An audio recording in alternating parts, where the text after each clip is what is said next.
फरमाया नहीं, जिनमें चार चीज़ें पाई जाएं वो कामयाब लोग हैं। कौन सी चार चीज़ें? फरमाया इल्लल्लज़ीना आमनू, मगर वो लोग जो ईमान ले आए, वामिलुस्सालिहात, उन्होंने नेक आमाल किए। फिर नेक आमाल करके चुप नहीं कर गए, उन्होंने कहा ठीक है मैं नमाज़ पढ़ता हूँ, रोज़ा रखता हूँ, इबादत करता हूँ, बस काफ़ी है। यहाँ खामोश नहीं हुए, बल्कि जो हक बात थी उसका उन्होंने इबलाग किया। वतवासौ बिल हक, फिर उन्होंने हक बात के लिए अलम उठा लिया, एक दूसरे को सिर्फ सच की नसीहत की। गिरोह परस्त नहीं बने, पार्टी परस्त नहीं बने, कबीला परस्त नहीं बने, हक परस्त बने। वतवासौ बिल हक, हक देखा तो उसकी सपोर्ट की, बातिल नजर आया तो मजम्मत की। ईमान लाए, आमाल सालिहा इख्तियार किए, सच्ची बात की, हक का साथ दिया। फिर इस रास्ते में मुश्किलात आती हैं। जब आप तेज़ दौड़ते हैं तो हवा भी सामने से तेज़ पड़ती है। जब आप बड़े होते हैं तो जिम्मेदारियां भी बड़ी होती हैं, फिर आपको आजमाइशें आती हैं। फरमाया वतवासौ बिस्सब्र, फिर उन्होंने एक दूसरे को सब्र की नसीहत भी की। ईमान, आमाल सालिहा, इहकाके हक, इलाए कलिमतुल हक, और फिर इस रास्ते में अगर कोई तकलीफ आए तो उस पर सब्र। चार चीज़ें ज़िंदगी में इख्तियार करें। सबसे पहले तो जो तकाजे हैं ईमान के, उनको अच्छी तरह समझें। हम अल्लाह के मानने वाले हैं, हमने डरना भी सिर्फ अल्लाह से। हमने किसी सियासत करके, कोई तदबीर करके, कोई चालाकी करके आगे नहीं जाना, अल्लाह की ज़ात पर भरोसा रखना है। कुछ देर से कामयाबी हो जाएगी, लेकिन कोई चोर रास्ता नहीं इख्तियार करना। ये उम्मत के लिए सबक है किताब और सुन्नत का। हमने दुनियादारों पर, सेठों पर, नवाबों पर, लोगों की जेबों पर भरोसा नहीं करना, अल्लाह की ज़ात पर भरोसा करना। तौहीद बंदे को मजबूत कर देती है, ईमान आदमी को मजबूत कर देता है, इंसान कच्ची पक्की बातें छोड़ देता है। तकदीर को मानने वाले लोग ये समझ जाते हैं कि मेरे हक में जो बेहतर होगा मेरा रब जरूर अता फरमाएगा। मजबूत हो जाता है बंदा। हजरत अब्दुल्लाह इब्न अब्बास रज़ी अल्लाह तआला अन्हु फरमाते हैं, नबी पाक सल्लल्लाहु तआला अलैहि वसल्लम ने मुझसे फरमाया कि अब्दुल्ला एक बात याद रखना, अगर सारी दुनिया मिल के भी तेरा कुछ बिगाड़ना चाहे, उतनी देर तक बिगाड़ नहीं सकती जब तक रब की हिकमत ना हो। इससे मुराद दुनियादार लोग हैं, मालदार, सियासतदान, वडेरे, ताकतवर, सारे मिल के भी तेरा कुछ बिगाड़ना चाहें तो रब की मशीयत ना हो तो बिगाड़ सकते। और हुजूर फरमाने लगे, नौजवानों ये कच्ची कच्ची बातें करनी छोड़ दो। सवेरे कुछ कहना, शाम कुछ कहना, दोपहर प्रोग्राम बदल देना, पता नहीं होगा कि नहीं, मिलेगा कि नहीं, कुछ बन सकता है कि नहीं। ये कमज़ोर लोग यूँ करते हैं। इकबाल कहने लगे, सुन ए तहजीब हाज़र के गिरफ्तार, ये ग़ुलामी से बदतर है तेरी बेयकीनी। ग़ुलाम नौकर की कोई ज़िंदगी नहीं होती, लेकिन जो बेयकीन लोग होते हैं ना, कच्चे पक्के यकीन वाले, वो ग़ुलामों से भी बुरे होते हैं। हुजूर अलैहिस्सलाम ने फरमाया, सारी दुनिया मिल के तेरा कुछ बिगाड़ना चाहे, बिगाड़ नहीं सकती जब तक रब ना चाहे। और मेरे करीम फरमाने लगे, सारे मिल के भी तेरा कुछ संवारना चाहें तो संवार नहीं सकते जब तक रब के फजल का तकाजा ना हो।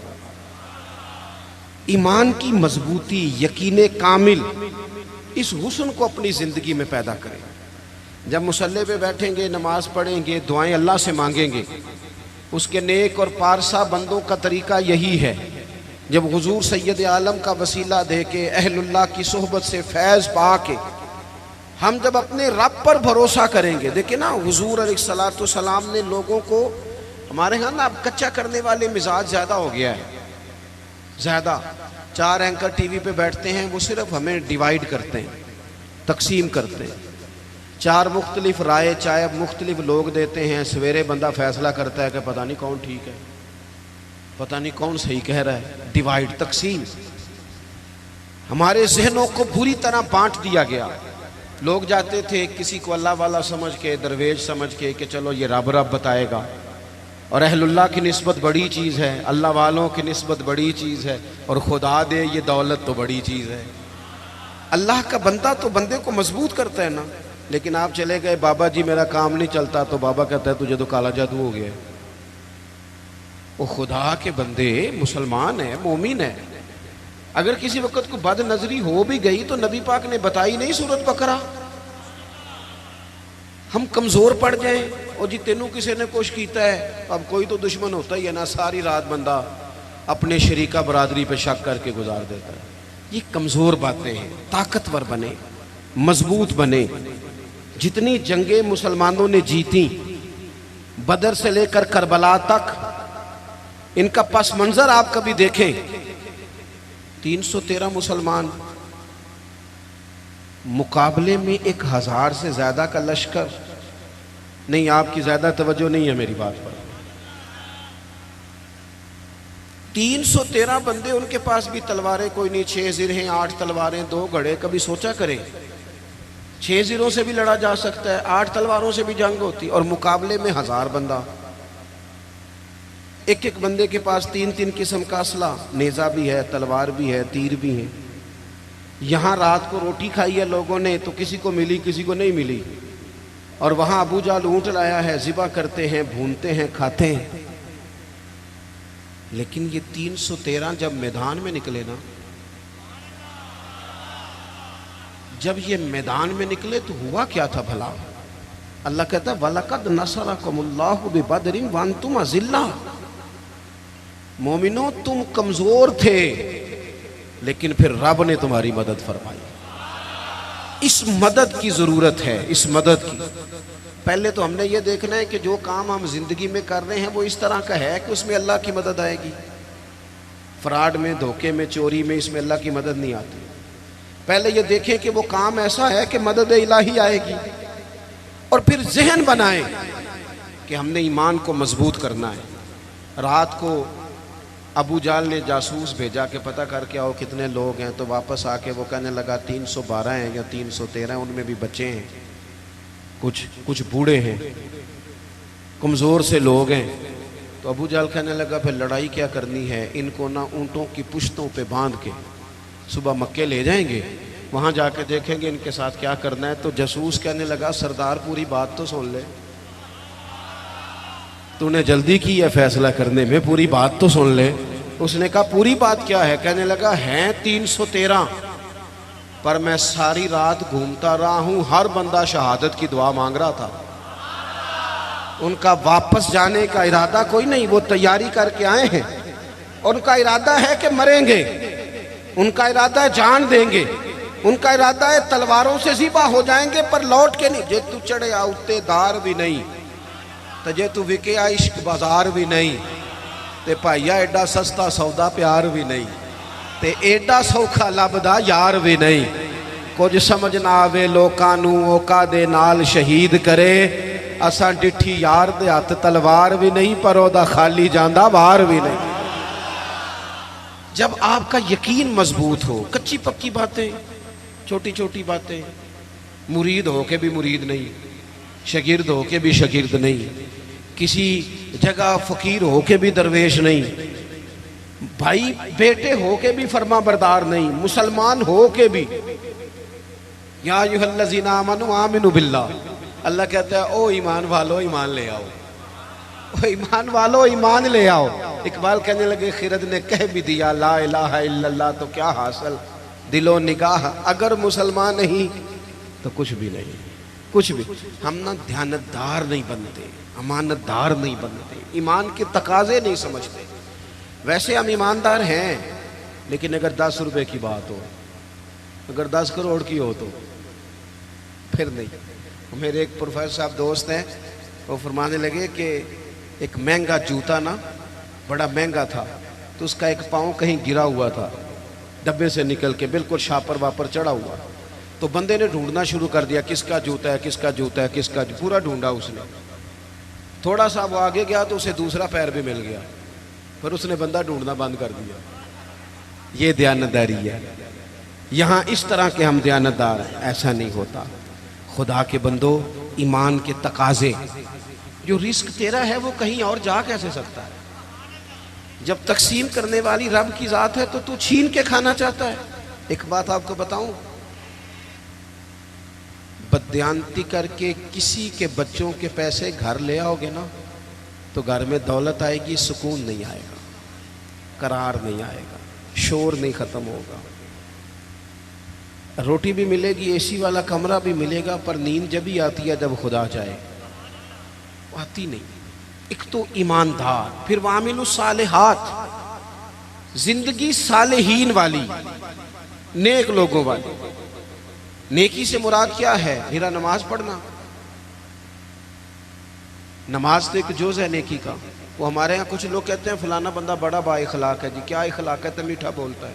तो मैंने कहा मीठा तो लोग मतलब के लिए भी बोलते हैं, उनकी ट्रेनिंग होती है, कड़वा बोलना ही नहीं। आप बड़े महंगे होटल में चले जाएं, बड़े महंगे में, आपने 2000 की चीज़ लेनी है, लेकिन सेलमैन की ड्यूटी है कड़वा नहीं बोलना। आप जितना मर्जी तल्ख हो, वो तनख्वाह लेता है मीठा बोलने की। सिर्फ मीठा बोलना इखलाक, मीठा बोलना भी इखलाक है, पर सिर्फ मीठा बोलना अखलाक नहीं, बल्कि सच बोलना अखलाक है। सही बात करना, बदयांती से बचना, झूठ से बचना, किज़्ब से बचना, वादा खिलाफी से बचना। हज़रत उमर फारूक रज़ी अल्लाह तआला अन्हु खड़े, देखे मैंने अल्हम्दुलिल्लाह इमामा बांधा है, मैं समझता हूँ दाढ़ी के बगैर मर्द क्या, हुस्न ही नहीं, खूबसूरती नहीं, लेकिन मैं ये बात भी दावे से कहता हूँ कि दीन सिर्फ ज़ाहिरी हुलिये का नाम नहीं। क्या आप दाढ़ी रख लें, पगड़ी बांध लें और जो मर्जी करते भी रहे, इजाजत हो गई आपको? ईमान का तो ताल्लुक ही बातन के साथ है, फकत ज़ाहिरी हुलिया दीन नहीं। क्या पर लिबादा दीन का है और बाकी सारी चीजों से आप फारग हैं? और भी कुछ तकाजे दीनदारी के। हजरत उमर फारूक रज़ी अल्लाह तआला अन्हु के सामने किसी बंदे ने किसी की तारीफ की और बड़ी की। हम चूंकि मुबालगा राई के कायल होते हैं, हकीकत पसंद नहीं होते, किसी पर तनकीद करेंगे तो फिर भी दलील के किए जाएंगे और तारीफ करेंगे तो फिर भी हदें क्रॉस कर जाएंगे। हजरत उमर के सामने जब उसने तारीफ की तो जनाब फारूक आजम फरमाने लगे, तू उसकी बड़ी तारीफें करता है, तू पड़ोसी है उसका? कहने लगा नहीं। फरमाया कभी उसके साथ पैसों का लेन देन किया है? कहा नहीं। फरमाने लगे कभी उसके साथ सफ़र किया है? कहा हुजूर नहीं। तो फरमाने लगे अच्छा तू नमाज देख के तारीफ़ें कर रहा हो। फरमाया सिर्फ नमाज देख के तारीफ ना कर, देख तो सही बातन कैसा है, उसके अखलाकी रवैये किस तरह के हैं। मैं बड़ी माजरत के साथ, मेरा ख्याल है जितनी दाढ़ी की तबलीग मैं करता हूँ कम ही कोई करता होगा, लेकिन मैं नफरत नहीं करता उस शख्स ने जिसने रखी नहीं, और मैं कोई तकब्बुर नहीं करता कि मैंने रखी है।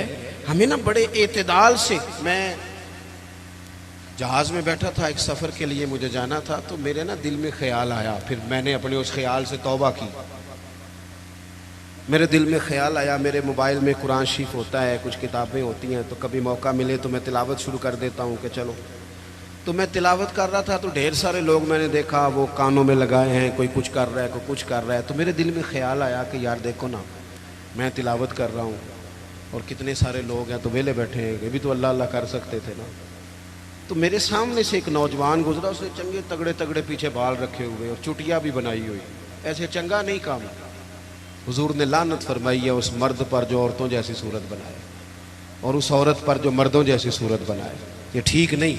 रब करीम ने जहां आपको रखा है आप वही उलिया इख्तियार करें। जायज़ नहीं मर्द औरतों जैसे कपड़े पहने, औरतें मर्दों जैसे कपड़े पहने, ये जायज़ नहीं। तो बहरहाल उसने ना वो चुटिया शुटिया रखी हुई और उसका स्टाइल बड़ा जनाब जदीद सा, बड़े तंग से उसके कपड़े पहने। तो बाजार हुलिया बिल्कुल और था और कुछ फाइलें उसके हाथ में थी। तो मेरी साथ वाली सीट पे वो बैठा, पर उसने थोड़ी देर के बाद अपनी फाइलें खोली तो अंदर से सूरह यासीन निकाली, और जब उसने कुरान शरीफ पढ़ना शुरू किया तो आप यकीन करें कि मुझे अपने पे बड़ा गुस्सा आया। तो मैंने कहा तू क्या समझता है, सिर्फ तू ही है रब का कुरान पढ़, युसब्बिहु लिल्लाहि मा फिस समावाति व मा फिल अर्द। ज़मीन आसमान में हर वक्त रब की तस्बीह पढ़ी जाती है, हर वक्त, तो दर्जनों बीसियों लोग। तो आमाले सालिया, आज सुबह दिन चढ़ा था अगर हमने कुरान शरीफ सुबह से नहीं पढ़ा तो पढ़ के सोना, थोड़ा ही सही पर हुजूर पे दुरूद पढ़ के सोना। मेरे नबी पाक का दिल करता है उम्मत एक दूसरे के जनाजे भी पढ़े। हुजूर का दिल करता है कि लोग लोगों की मदद भी करें, किसी गरीब से प्यार भी करें, किसी को अच्छा पैगाम भी दें, जो खैर हो सके। वामिलु सालिहात, जहां तक किसी का भला और कुछ नहीं ना हो सकता। तो इमाम हुसैन गुजर रहे थे तो गरीब चटाइयां बिछाए बैठे थे। लोगों को एहसासे कमतरी से निकाल देना ये भी बड़ा कमाल है, ये भी बड़ी नेकी है। बाजारों वालों के साथ तो फोटो खिंचवाते हो, कभी रेडी वाले के साथ भी खिंचवाया करो। हो सकता है बाजारों करप्शन के पैसों की हो, तो करप्शन वालों के साथ फोटो नहीं खिंचानी चाहिए, मेहनत वाले के साथ खिंचानी चाहिए जो मुशक्कत करके कमाता है। मेरे एक मोहब्बत करने वालों में से हमारे गांव के एक मोची हैं, अब तो वो शिफ्ट भी हो गए। अब तो खैर रिवाज नहीं रहा जूते गंडवाने का, तो मेरे वालिद साहब मुझे तोड़े में डाल के जूते देते थे, जा गंडवा के ला। ये पुराने बुजुर्ग आपको बताएंगे, ये 15-20 साल पुरानी बात, लंबी चौड़ी नहीं। वो जूते गंडवाने जाते थे तो कभी उनको वो कहते ना 3 रुपये हो गए जूता गांठने के, तो 5 दे देते, कहते चौका अपने 2 रुपये मैं करके खाना। हाँ हाँ, ये बड़ा उसूल है, इसे याद रखें। करूँ मद है अहले दुवल रजा, पड़े ना इस बला में मेरी भला। हमारे बड़े मसाइल हैं, बड़ी मुश्किल में हम वक्त गुजारते हैं, इदारा तामीर हो रहा है, बड़ी मसले। पर मैं एक दिन निकल रहा था मदरसे से, तो एक साहब मुझे आ गए चाबियां हिलाते हिलाते, मुझे कहने लगे वो पीर साहब वो बारात आई थी तो खाना खिलाया था, तो वो कुछ चावल बच गए हैं, तो बड़ी कोशिश किया, तो अब वो बच गए हैं तो मदरसे मंगा ले। मैं क्या तू सानू की समझना है, तू रोटी तक्की भी नहीं होनी जड़ी असी रोज खाने। हद हो गई है, वो बच गए हैं तो कोई खा नहीं रहा, तो इन तालिब इल्मों को क्या समझता है। ये वो लोग हैं जो पहले दिन घर से निकले तो रसूल करीम ने फरमाया अल्लाह के फरिश्ते इनके पैरों के नीचे पर बिछा देते हैं।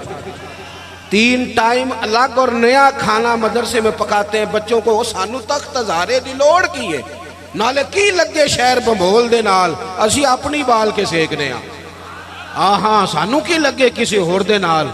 मैं करूं मद अहले दुवल रजा, पड़े इस बला में मेरी बला, मैं गदा हूं अपने करीम का।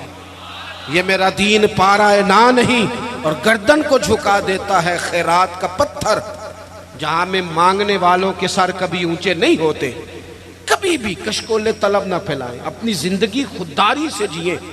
वो मैं नहीं 2 रुपए लेने जी, मैं 3 रुपए मेरे बंदे ने नहीं लेने ने। आप यकीन करें मैंने कभी किसी के साथ फोटो नहीं बनवाई, बुजुर्गों के साथ वैसे नहीं बनवाता कि साथ खड़ा होना बेअदबी है, और छोटों के साथ वैसे मौका मुयसर नहीं आता। मैंने कभी स्पेशली नहीं कहा फ़ोटो बनवानी है, लेकिन वो मोची जूती गांठने वाला अपनी दुकान पे बैठा है, तो मैं क्या चाचा जी ज़रा उठ दो तो नाल तस्वीर खिंचानी।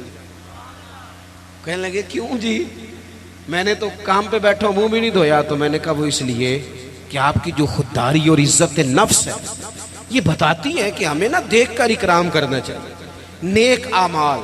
हजरत इमाम हुसैन गुजर रहे थे, दरवेश लोग। वैसे कभी मजदूर को रोटी खाता देखा करें, आपको मजा आएगा। जो सवेरे पौने में बांध के लाते हैं ना अचार के साथ रोटियां, जो रोज गोश्त खाते हैं वो तो नखरे बड़े करते हैं, कहते ऐसा शैब बांध दे तो ये नहीं खानी। तो वो जब बांध के लाते हैं ना रोटियां सवेरे, तो वो दोपहर तक पौने को भी लग जाता है अचार। लेकिन वो जब उठ के मोहब्बत से हाथ धोते हैं, कपड़ा बिछाते हैं, अपने हाथों से पानी भरते हैं, और शायद तलफ़ुज़ ठीक ना भी हो लेकिन दर्द से पढ़ते हैं बिस्मिल्लाहिर्रहमानिर्रहीम, और फिर जिस मज़े से खा के वो शुक्र अदा करते हैं ना। मुझे अपने वालिद साहब की वो बात बड़ी याद आती है। मैं एक दफ़ा पूछा, मैं क्या अब्बा जी तुहानू पसंद की है खाने च? ते फरमान लगे पुत्र जे लगी हुए ना भुख फिर ते सारा कुछ ही पसंद है, जे भुख न लगी हुए फिर नखरे ही ने जिन्ने मर्जी करा लो। भूख से खाते हैं, मेहनत करें। तो आप गरीबों का कम से कम ये जो उनके अंदर एहसास कमजोरी है यही दूर कर दें। मालिक का कुछ भी नहीं बिगड़ना, लेकिन फैक्ट्री के मुलाजिमीन के बीच बैठ के 2 दिन रोटी खा के तो देखें, और नहीं कुछ होता। कभी कभी मजदूरों के बीच बैठ के लंगर खा के देखें, कुछ भी नहीं होता। चले मेरे से कौन सा किसी ने नाराज होना है, किसी एक महफिल पे पीरों की और अवाम की रोटी एक जैसी पका लें, खा लेंगे सारे, कुछ नहीं होता। पका लें एक जैसी, सारे कहते हैं लंगर शरीफ है, लंगर शरीफ कौन सा? वो जो शापर में चावल है, वो जो ऊपर से फेंक के गए, भाई ये लंगर शरीफ है तो पीर साहब के अलग से नहीं गुजरता। ये लंगर शरीफ है ना, बरकत वाला, इमाम हुसैन के नाम का है, गौस पाक के नाम का है, तो नात खां को नहीं गुजरता। उसके लिए अलहदा से मुर्ग मुसल्लम तैयार किए। और चलो बाकी जगहों पे ना सही, मिलाद की महफिल में ही गरीबों के लिए खाना पका लो, अमीर गरीब का एक जैसा पका लो। जिस गरीब के घर में सारा साल जिस गरीब के घर में चावलों में ज्यादा गोश्त नहीं पकता, हो सकता है तुमने मिलाद पे पकाया हो और वो चारों बच्चे लेके आ जाए, और जब वो बिठाए अपने बच्चों को वहां दस्तरखान पे बिठा के रोटी मिल रही या मिलाद पे, तो हो सकता है पुत्र पूछ ले कि अब्बा जी आज की गल है, बड़ा गोश्त पे लब्ध है। तो मेरा गुमान कहता है कि गरीब बाप रो ही पड़ेगा, कहेगा पुत्र तू राज राज के खा, आज मदीने वाले नबी का मिलाद है, आज राज के खा। हम गरीबों के आका पे बेहद दुरूद, हम गरीबों के आका पे बेहद दुरूद, हम फकीरों की सरबत पे लाखों सलाम। इमाम हुसैन गुजर रहे थे, ये हैं साले लोग, ये लाजपाल हैं। इमाम साहब गुजर रहे थे तो गरीब सड़क किनारे बैठ के खाना खा रहे हैं। इमाम ज़ैनुल आबिदीन कहते हैं अब्बा जी अभी घर से रोटी खा के आए।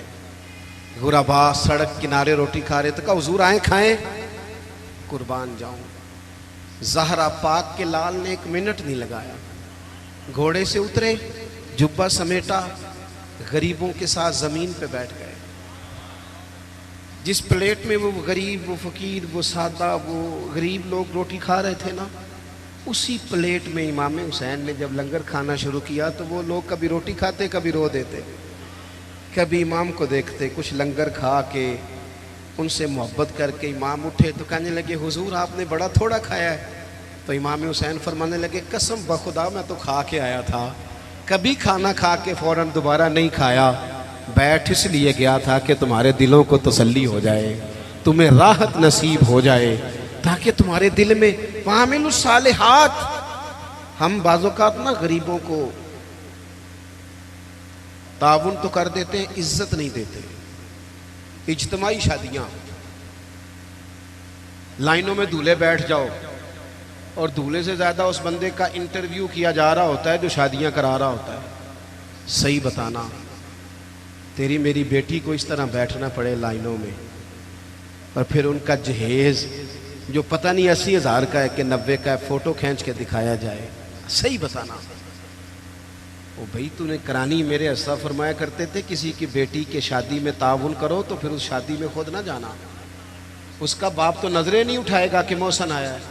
नेकी तो होती वो है जो पीछे रह के की जाए। हमने क्या स्टाइल इख्तियार किया? तो एक तो ईमान पुख्ता हो, नेक अमाल हो। तीसरी बात ये कि वतवासौ बिल हक,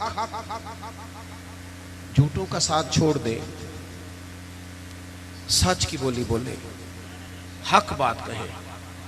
वक्ती तौर पर लोग आपकी मुखालफत करेंगे, हमेशा नहीं करेंगे। आप सच्ची बात कहें, सच्ची। हमें अचानक देहातों में मैं देखता था कि अचानक किसी ने आके बताया वो तुहाडा मुंडा उत्थे लड़ पिया है। जाके कभी तहकीक की है कि गलती किसकी है? बस हमारा बेटा है लिहाजा मुखालिफ पे चढ़ दौड़ो। कुरान तो कहता है कि याद रखना, इंसाफ करना, चाहे तुम्हारे अपने करीबी भी हों, कभी उनकी हिमायत में ना उतरना अगर वो गलती पे हो। सच बोलना, दयानतदारी का मुजाहरा करना, कभी भी इंसान को झूठ का साथ नहीं देना चाहिए। ये जो जुल्म होता है ना, जुल्म, ये कयामत तक लोगों को याद रहेगा। मजलूम के साथी बने, मजलूम के। कबीला बनु आराश का एक शख्स था, तो मक्के आया, 2-3 ऊँट बेचे उसने, तो अबू जाल ने खरीद लिए। बाद में उसने कहा जा जहाँ से पैसे मिलते हैं ले ले। हालात वो थे कि मक्का सारा मुखालिफ था, सारा मक्का मुखालिफ था इस्लाम के। कोई लंबी चौड़ी तादाद मुसलमानों की नहीं थी। लेकिन उस गरीब आराशी ने आके हुजूर से कहा, और वो बज़ाहिर बाज़ रवायतें बताती हैं हुजूर को जानता भी नहीं था कि मेरे उसने पैसे दबा लिए। अब ताकतें तो नहीं थी, ज़ाहिरी ताकतें। मेरे रसूल करीम ने फरमाया चल मैं तेरे साथ चलता हूँ। कहते रसूल करीम, मैं दोस्तों से अक्सर कहता हूँ शराफत और चीज़ है, बुज़दिली और चीज़ है। अगर कभी वक्त आए ना तो फिर इंसान को बुजदिल नहीं बनना चाहिए। एट सेट ते पखड़ा कुआर गंदल असी ना होर भी बूटियां जानने, फिर थोड़ा सा ना खड़ा भी होना चाहिए। ये क्या बात हुई, सियासतदान मुखालफ हो जाएंगे, इलाका मुखालफ हो जाएगा, फिर जो होता है वो हो जाए। जिसको जो करना है वो करे। जब आप सच के साथ हैं तो फिर अल्लाह आपके साथ है। नबी पाक अलैहिस्सलाम ने जाके अबू जाल के दरवाजे पे दस्तक दी, बाहर आया। वो शख्स कहता है मैं रास्ते में सोच रहा था इनकी तो नजरें झुकी हुई हैं, ये तो धीमा धीमा बोलते हैं, लेकिन वो तो बड़ा बदमाश है, कैसे मुकाबला करेंगे। लेकिन कहते हैं जब हुजूर वहां गए ना, कुर्बान जाए, महबूब की वो नजरें उठी, फिर गजब से उनके खुदा बचाए। हुजूर ने फरमाया शर्म नहीं आती, लोगों का माल दबा के सरदार बनता है, हया नहीं आती। ये गरीब बेचारा 2-4 ऊंट बेचने आया, पैसे ला, इसके पैसे। ये मेरे महबूब का जाहो जलाल है। अबू जाल दौड़ा गया, सारे पैसे लेके आया।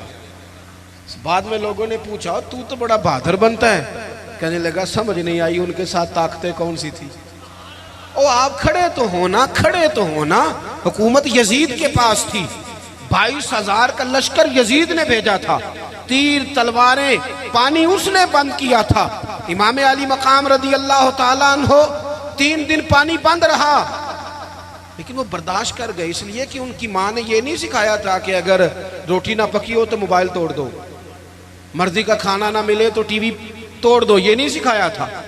बल्कि सैयदा पाक ने उन्हें सिखाया था कि 3-3 दिन रोजे रखे जाते हैं, और जब इफ्तारी का टाइम आता है दरवाजे पे भिखारी आता है, लंगर उठा के गरीब को दिया जाता है, खजूर पानी से रोज़ा इफ्तार किया जाता है।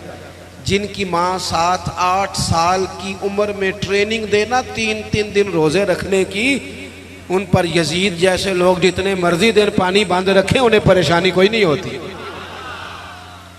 उन लोगों ने फिर हक का साथ दिया, बातिल का साथ हम लोग ना,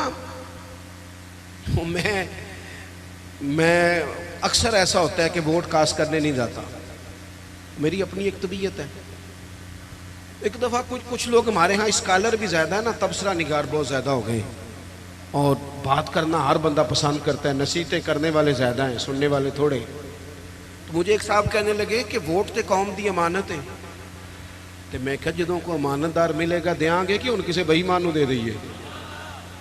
आपने खुद ही कहा ना कि वोट कौम की, लेकिन जो क्राइटेरिया हमारे यहाँ हमारे सामने किया जा रहा है, जब तक जमातों में, और ये जितनी भी सियासी जमातें हैं ये तो गेम खेल रही हैं, जो कुछ हो रहा है। कितने सियासतदान सैलाब ज़दगान के पास गए बताओ, कितने लोग गए वहां। ये तो सारे काम छोड़ देने चाहिए थे जो कुछ हो रहा है, इनको तो वहां जाके बैठ जाना चाहिए। वो उसूल कहां गया जनाबे उमर का कि अगर फुरात के किनारे कुत्ता मर गया प्यासा तो रब फरमाएगा हुकूमत तेरी थी, कुत्ते को पानी मिला क्यों नहीं, क्यों उसके लिए बंदोबस्त नहीं किया गया। ना इधर उधर की तू बात कर, ये बता के काफिला क्यों लुटा, मुझे रहजनों से गरज नहीं, तेरी रहबरी का सवाल है। और अब तो पूरे मुल्क में सभी जमातों की हुकूमत है, किसी की कहीं है किसी की कहीं है, लेकिन सारे काम करने को तैयार खुदारा समझे, और वो नहीं करते तो हम ही कुछ समझ लें। थोड़े से ना नरान कगान के चक्कर कम करो। चलो 1 साल ना जाएंगे तो क्या होगा, थोड़ी महंगी होटलों की रोटियां कम करो, थोड़ा सा असासा सैलाब ज़दगान को भिजवा दो, 1 साल छुट्टी कर लो। चलो नाराज़ हो गए हो, आपने तब से शुरू कर दिए ना, नाराज़ ना होना मुझसे, मैंने तो अभी चले जाना है, तो वो भी जाओगे तो फिर भी खैर है। हाँ कहता हूँ वही बात, समझता हूँ जिसे हक, अपने भी खफा मुझसे हैं, बेगाने भी ना खुश। सुनो क्या कह रहा हूँ, देखो ना तफरीक पैदा होती है, अल्लाह भी तो पूछेगा ना। आप ज़रूर जाएं, हर साल जाएं, नारान जाएं, चाहे कगान जाएं, चाहे मरी जाएं, चाहे, लेकिन अगर एक दफ़ा ना जाएं, एक दफ़ा। मैंने गरीब घर में आँख खोली है। मैं जब स्कूल में पढ़ता था तो हमारे लिए बड़ी सौगात होती थी, आलू छोले खाना या तले वाला नान खाना, इससे ज़्यादा नहीं, हैसियत नहीं थी। अब्बा जी, मैं अभी 8वीं में 9वीं में था तो इंतकाल कर गए। मैंने देखा है कि कुछ बच्चे ऐसे होते हैं कि जो चीज़ लेके फाड़ के फेंक देते हैं, हमारे वाली नहीं। और कुछ मैंने अपने जैसे ऐसे भी देखे जिनके पास फीस के पैसे नहीं थे। कुछ कोर्स वो इसलिए नहीं कर सके कि को पीछे था नहीं उनको सपोर्ट करने वाला। मैं कॉलेज में जब पढ़ता था तो मैं वहाँ भी निज़ाम देखता था। मैंने बाकायदा कॉलेज में अपनी आँखों से वो लोग देखे हैं जो अपनी पैंट सिलवा के और उसको रफू करा के आया करते थे, हैसियत नहीं होती। लेकिन उसके बिल को देखे ना, एक तरफ कितने लोग झोंपड़ियों में बसते हैं। कभी किसी ने तूफानों में जाके पूछा तुम कहाँ होते हो तूफान के टाइम? झोंपड़ियों में हर एक सख्ती छोटे होते मिल जाती है, इसीलिए तो वक्त से पहले तिफल सियाने हो जाते हैं। मैं एक दफ़ा चला गया, वो हमारे करीब उन्होंने झोंपड़ियाँ लगाई थी, तो चंद बोतलें लेके मैं चला गया तो वो उनकी आंखों में नफरत, कहने लगे पीर साहब कैमरे नहीं जी आंदे नाल, हमारे पास तो लोग सिर्फ कैमरे लेके आते। और कोई उनका रवैया मेरे साथ ठीक नहीं था, लेकिन मुझे गुस्सा नहीं लगा उनकी बात का, इसलिए कि तंग आमद बजंग आमद। जब इंसान तंग आता है फिर वो नफरतें शुरू कर देता है। मेरे अजीज, थोड़ा सा गरीब परवरी, हक का साथ दे, कहीं खड़ा होना सीखे, कहीं सच बोलना सीखे। और आखिरी बात, वतवासो बिस्सब्र, जिंदगी सब्र से गुजरती है। कुरान पाक में 90 के करीब सब्र का जिक्र है, और हदीसें टटोलोगे तो को 500 के लगभग हुजूर ने सब्र का हुक्म दिया। थोड़ा हौसला, थोड़ा इत्मीनान, थोड़ा सब्र। मैदान करबला में दो चीजें लड़ रही थी, एक तरफ तलवारें थी, दूसरी तरफ सब्र था। एक तरफ नेज़े थे, दूसरी तरफ सब्र था। एक तरफ 22,000 का लश्कर तलवारों समेत, एक तरफ 70-72 लोग सब्र के साथ। लेकिन आप मुताला करके देख ले, तलवारें हार गई, सब्र जीत गया। न ज़ियाद का वो सितम रहा, न यजीद की वो जफा रही, जो रहा तो नाम हुसैन का, जिसे जिंदा रखती है करबला। अजीज, आप सुनेंगे मेरी बात, अल्लाह आपको खुश रखे। आप देखें, आप हजारों लोग जहाँ तशरीफ फरमा है, अगर थोड़ा सा ना हम अपनी ज़िंदगी में थोड़ा सा हौसला करें, और बिलखुसूस नौजवान नस्ल से कहूँगा, गर्मियों के रोज़े हो ना तो बंदा दोपहर को बेसब्री दिखाने लगे ना तो रोज़ा फिर भी मगरब के टाइम ही खुलता है। आप टेंशनों में घबरा जाएंगे ना, जितना ज़्यादा टेंशन और बढ़ेगी। ज़िंदगी सब्र से गुजरती है, हौसले से। आपके अंदर जितना सब्र है, जितना तवक्कुल है, जितना हौसला है, आप उतने बड़े हो जाएंगे। सब्र करें ज़िंदगी में, हौसला करें। इमाम ज़ैनुल आबिदीन, इमाम ज़ैनुल आबिदीन मस्जिद नबवी शरीफ से निकले। देखें, हम ना सब्र नहीं करते। चलें 2 मिनट के लिए, भाई ने सख्त लफ्ज़ कह ही दिए थे, पर भाई था ना, अगर सब्र कर लेते तो रिश्ता बच जाता। चचा से गलती हो गई थी, अगर सब्र कर लेते तो हो सकता था रिश्ता, लेकिन हमने 2 मिनट सब्र नहीं किया, सारी ज़िंदगी के लिए अपनों से ताल्लुक़ तोड़ लिया। सब्र, इत्मीनान, थोड़ा ठहराओ।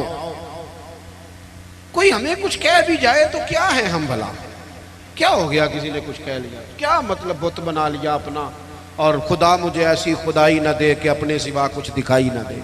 थोड़ा सब्र। इमाम ज़ैनुल आबिदीन मस्जिद नबवी शरीफ से निकले तो एक शख्स ने माज़ अल्लाह को गालियां देनी शुरू कर दी। ईंट का जवाब पत्थर से भी दिया जा सकता है, लेकिन कुछ लोग ना लोगों को अपने सब्र में गर्क कर देते हैं। किसी ने आपको सख्त बात की, आपने जवाब में 3 की, उसने 6 कर दी, फिर आपको 9 करनी पड़ेगी। फिर एक टाइम आएगा बोल बोल के पागल हो जाएंगे। लेकिन जीतने का तरीका क्या है? उसने एक बात की, आप चुप हैं। मेरी तरफ देखें यार, बैठ जाएं। जीतने का तरीका क्या है? उसने एक बात की, आप चुप हैं। उसने 3 की, आप चुप हैं। उसने 6 की, आप चुप हैं। फिर पता वो बंदा क्या कहता है? कहता है तू मैनू पागल समझना, तू बोलता ही नहीं। तो इसका मतलब है चुप रह के बंदा पागल भी कर सकता है। वो कहे तू बोलता क्यों नहीं, तो उसे को मुझे किसी दरवेश ने कहा था कि जितन जितन ते हर कोई खेडे, ओ कदे हारन भी खेड फकीरा। ओ जितन दा मुल कौडी पैंदा ही, हारन दा मुल हीरा। कभी बंदे को हारना भी चाहिए। 2 में से एक ने तो हारना। इमाम ज़ैनुल आबिदीन गुजर रहे थे, माज़अल्लाह गालियां दे रहा था। इमाम के खादिम कहते हैं पहले इमाम तेज चलते थे, थोड़ी स्पीड कम कर दी, थोड़ी स्पीड कम कर दी, आहिस्ता हो गए। अब वो बख्ता जा रहा है, इमाम साहब चुप है, तस्बीह पढ़ रहे हैं, चुप करके गुजर रहे हैं।